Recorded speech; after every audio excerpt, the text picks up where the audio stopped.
Handsome viewer, did you know that Warhammer 40k Rogue Trader is the 7th most popular Warhammer video game of all time on Steam? However, Total War Warhammers 1 through 3 are technically the same game, right? So that makes Rogue Trader the 5th most popular Warhammer video game of all time, and it's the 2nd youngest game on this list, whatever that means. I'm not a data scientist. It may not have had the earth-shattering release numbers of Space Marine 2 on launch, nor the long-term player retention and replayability of something like Total War Warhammer, but it's a CRPG in the truest sense, and CRPGs, especially ones that are good, should be treasured. Anyone familiar with developers Owlcat Games will know both Pathfinder Kingmaker and Wrath of the Righteous, and will recognize that these are deep, complicated, and honestly intimidating affairs that require you to invest energy and effort into them to get the entertaining, fun, and rewarding experience out. I'll let this guy explain. A lot of people don't give the game what the game needs. Unfortunately, you do sometimes need to give a game a chance. I have a friend who started playing Baldur's Gate 1, 2, and 3, and they were like, oh yeah, I didn't get into it, wasn't very good after the first hour. I'm like, okay, what'd you do? I just ran around, died a lot. Did you read your spells? No.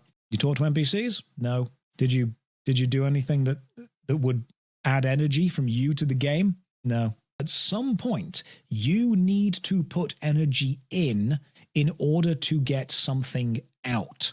Unfortunately, I've been 100% guilty of this with regards to Rogue Trader. I, like some of you, did not give enough to Rogue Trader when I first tried it. I booted it up for the first time some months ago with friends in the game's co-op mode over Microsoft's Game Pass before it became shit. And sadly, after mindlessly plowing through the game's prologue, we came to the admittedly heretical conclusion that the game just wasn't it.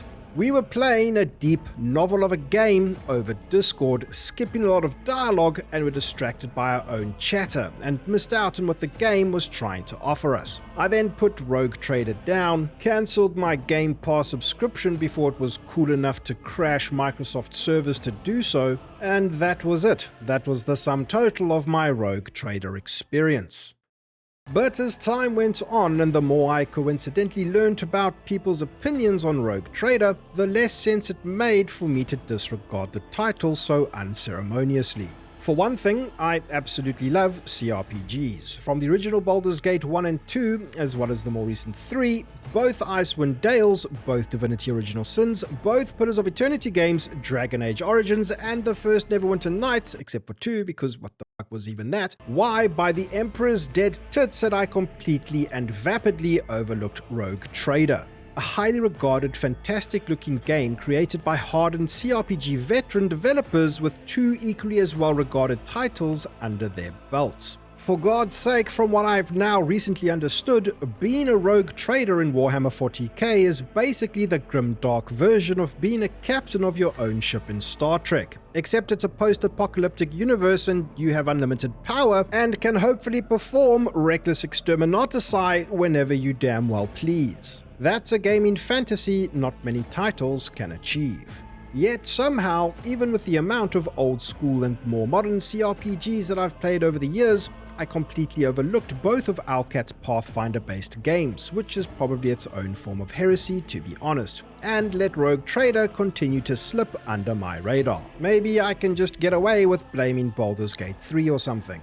Now, while Rogue Trader looks great and retains that Owlcat CRPG aesthetic that's become so well established with Kingmaker and Wrath of the Righteous, only more grimdark, one element I believe that might put your average gamer off is the fact that this title is not fully voice acted. It's my understanding that this is a consequence of budget, and it doesn't help that the game has been described more than once as a novel crammed into a CRPG, a fact that alongside the lack of voice acting compounds players' hesitations. However, having endless pages of text to scroll through and read simply reeks of old school CRPG to me, baby, and I cannot wait to play and narrate my way through this grim dark space adventure. The autumn Steam sale has come and gone, and this frugal picky gamer who's riding an insane Warhammer high at the moment picked up the Rogue Trader Ultra Mega Void Deluxe Super version for less than it would have cost me to take my family out for a meal.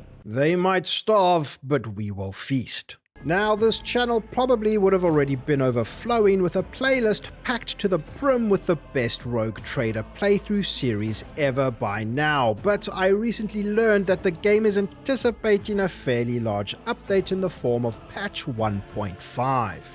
When is 1.5 coming, you might ask? Well, I put my inquisitorial hat on and have surmised that it will drop on or very near to the 25th of October, which is apparently Warhammer Day, which coincides with Owlcat Games' apparent marketing push to announce the release date of the Switch 2 version of Rogue Trader, as well as the date for the alpha testing phase of their next Warhammer 40k CRPG, of which I am highly anticipating, Dark Heresy. I didn't even know that there was such a thing as Warhammer Day, and I've started a Warhammer-related channel. You really shouldn't bother investing your precious leisure time into watching me. Feel free to dislike and unsubscribe. So why is Rogue Trader 1.5 worth getting excited about right now?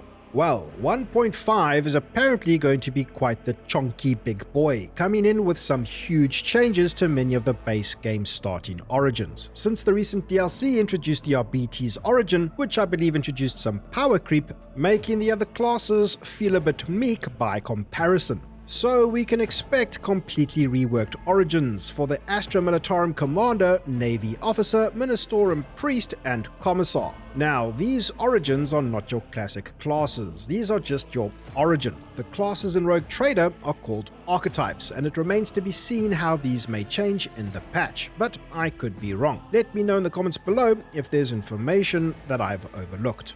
On top of these new reworked origins, we can also expect a host of new NPC portraits, 25 new talents, new items, gear, weapons and armor, a full redesign of one of the game's companions, which sounds in line with the overhaul of the origin classes mentioned previously, as well as further overhauls of the other companions' starting builds, an experience squish to counter the power inflation with the goal being to make leveling slower, balance adjustments to some apparently stupidly powerful abilities, tone of voice corrections, I don't know what that is, if you do, comment below, new reactivity for the DLC Lex Imperialis content. My understanding is that the Lex Imperialis are like the Judge Dredd inspired police force of the 40k universe, hundreds of bug fixes with a special pass on epilogue consistency, and that's not all, with Owlcat community manager Starrock on Reddit confirming even more exciting surprises for the patch. And that's more than enough for me.